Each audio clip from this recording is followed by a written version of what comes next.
আসসালামু আলাইকুম। পুলিশের সাবেক আইজিপি বেনজির আহমেদের দুর্নীতির তদন্ত নিয়ে যখন দেশে তোলপাড় চলছে, ঠিক সেই সময় আরেকটি খবর। এক পুলিশ কর্মকর্তার বিদেশ যাত্রায় নিষেধাজ্ঞা। এই খবরে বলা হচ্ছে অতিরিক্ত পুলিশ সুপার উত্তম কুমার বিশ্বাসের বিদেশ যাত্রায় নিষেধাজ্ঞা দিয়েছেন আদালত। ঢাকা মহানগরের জ্যেষ্ঠ বিশেষ জজ মোহাম্মদ আসামস জগলুল হোসেন বৃহস্পতিবার এই আদেশ দেন। এটি নিশ্চিত করেছে দুদকের পাবলিক প্রসিকিউটর মাহমুদ হোসেন জাহাঙ্গীর। মাহমুদ হোসেন জাহাঙ্গীর জানান, দুদকের পক্ষ থেকে আজ আদালতকে লিখিতভাবে জানানো হয়েছে যে অতিরিক্ত পুলিশ সুপার উত্তম কুমার বিশ্বাসের বিরুদ্ধে জ্ঞাত আয় বহির্ভূত সম্পদ অর্জনের অভিযোগের অনুসন্ধান চলছে। দুদক কার্যালয়ে তাকে তলব করা হয়েছিল, কিন্তু তিনি দুদকে আসেননি।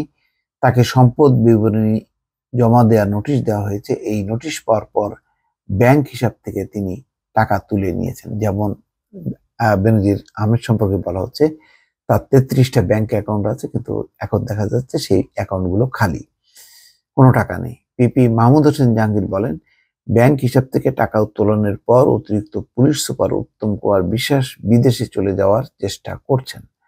এ কারণে তার বিদেশ যাত্রায় নিষেধাজ্ঞা দেওয়ার আবেদন করেছে দুদক। আদালত শুনানি নিয়ে র্যাব কর্মকর্তা উত্তম কুমার বিদেশ যাত্রায় নিষেধাজ্ঞা দিয়েছে। আসলে ভয়াবহ দুর্নীতি। এই দুর্নীতির রাহু গ্রাসে তিনি কি আদৌ আছেন কিনা, এটি আমার কাছে যথেষ্ট সন্দেহ আছে।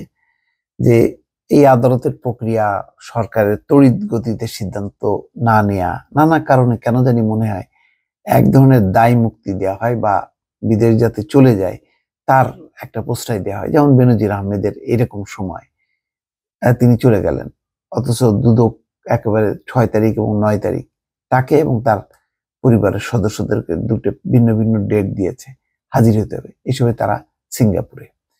এখন এই যে যা দেওয়া হলো, যেই কর্মকর্তা উত্তম কুমার বিশ্বাস, অতিরিক্ত পুলিশ সুপার, তার মানে দেখেন এরা কি পরিমাণ টাকা পয়সার মালিক, যে তারা কোনো কেয়ার করছে না যে এরা আদৌ আছে কিনা, চলে গেছে কিনা, সেই খোঁজ খবর কে করবে? সম্ভব না। আর যখন নাকি সাবেক আইজিপি বেনজির আহমেদের দুর্নীতির যেই খবরাখবর, সেই খবরাখবর পুলিশ তো ভালোভাবেই জানে। তো যখন নাকি সর্বোচ্চ পদের একজন ডিপার্টমেন্টের চিফ যখন নাকি এরকম দুর্নীতিতে জড়িয়ে যায়, তখন নিচের অন্যদেরকে কিভাবে ঠেকানো সম্ভব? ঠেকানো সম্ভব না। এবং বেনজির আহমেদের দুর্নীতি, ক্ষমতার অপব্যবহারের এই তথ্য এমন না যে কেউ জানে না, তার ডিপার্টমেন্টের সবাই জানে। তো সুতরাং তার সূত্র ধরে অন্যান্য কর্মকর্তারা, জুনিয়র কর্মকর্তারা, তারাও ব্যাপকভাবে দুর্নীতি করেছে। এখন কোনো ক্ষেত্রে তারা জালে ধরা পড়ছে বা দুদক তৎপর হচ্ছে, কিন্তু এটি হচ্ছে হাতে গোনা কয়েকটা।